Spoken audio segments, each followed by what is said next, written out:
Okay, this is your start of the notes on a couple of things. For this video, we're going to be looking at the graph of y equals e to the x and the graph of y equals natural log of x. And you can go ahead and title your notes and fill in the appropriate notes number, and then we'll be ready to start. So the first thing that I want to remind you about is that there is a special number that we call e, just like we have a special number we call pi and a special number we call I. And what I've done is linked a video for you. It's called a Numberphile video. Numberphile has a whole bunch of really interesting math videos. So you'll see down here there's a note. There's a Numberphile video on the number e. It's about 10 minutes. I want you to watch that and you can learn more about the number e, where it came from, and so on. And just to summarize, E is known as Euler's constant or Euler's number. Here we have Leonhard Euler, looking pretty spiffy. You don't say Euler, you say Euler. And it's known as the natural base as well. E comes up in a lot of examples of, say, population growth or radioactive decay.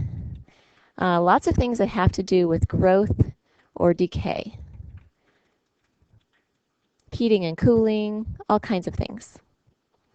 And e is irrational, so you can't write it as a fraction. As a decimal, it goes on and on and on, infinitely far without repeating. But the approximate value of e would be really good for you to know. It's approximately 2.718. Just like you know the approximate value of pi is about 3.14. Okay, remember from our last lesson when we were looking at the graph of exponential growth and decay? So here I'm looking at the graph of y equals a to the x, where a is greater than 1. That would be exponential growth. The base is greater than 1. So that would be something like y equals 2 to the x, y equals 3 to the x, and so on. Well, if e is approximately 2.718, that base is greater than 1, and so that graph will look just like our other exponential growth graphs. I mean, maybe more or less steep. Compared to 2 to the x, it would be more steep. Compared to 3 to the x, it would be less steep. But you have the same general shape. You have the same y-intercept here at 1. The domain, all real numbers, just like it was for all the other exponential growth functions. The range, y is greater than 0, just like it was for all the other exponential growth functions. And the asymptote, the line that the graph gets infinitely close to, the further and further out we go, that is also the same, y equals 0.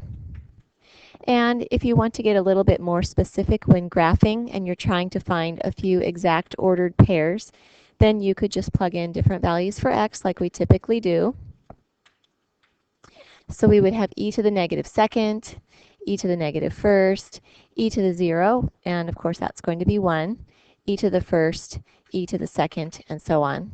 Those would be the exact coordinates. However, for graphing, it would be very helpful to know the approximate values. So if you grab your calculator, you need to know where is e on your calculator so that you can work with it. So you have two choices for where to find e. Notice that right down here, there's a button that says ln, that's natural log, right next to the 4, and above it, the second function of it, it says e to the x. So I would press second, and then that will take you to the e to the x if you press the natural log button. And that's assuming that you're going to be raising it to a power, because most of the time when you're using e, you will be raising it to a power. So e to the negative second, we get that number. We could approximate it for graphing. Again, if you needed e to the negative first, and so on. And there's a second place you can find e. If you look at your divide button, the second function of divide is also e. That's just regular e. So I could press second divide, and that gives me an e. If all I want is e, I can press enter. There's the approximate value of e. Or if I want to raise it to a power, second divide gives me e, and then the button right above it is the raise to a power button, and then you can put whatever exponent in there you want. Okay, so back to the table of values.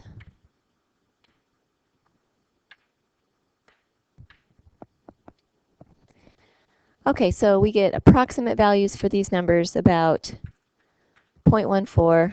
My equals with a dot means approximate. About 0.37. E to the first is about 2.718. And e to the second is about 7.39.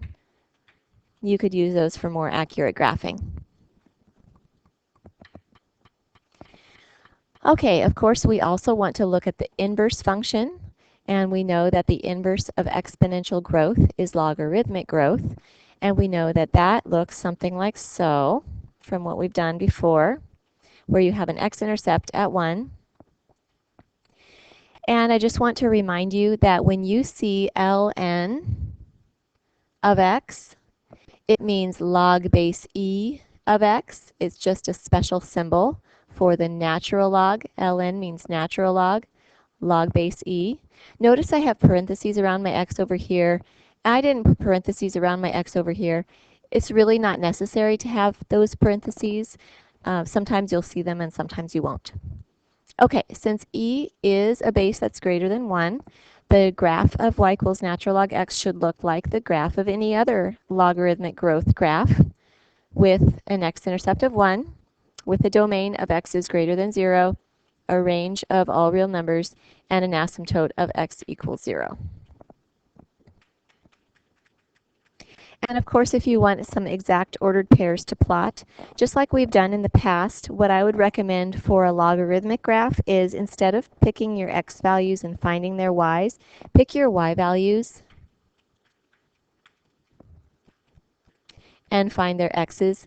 Now, we haven't talked a lot about logarithms yet, reviewing how they work, so this could be difficult right now.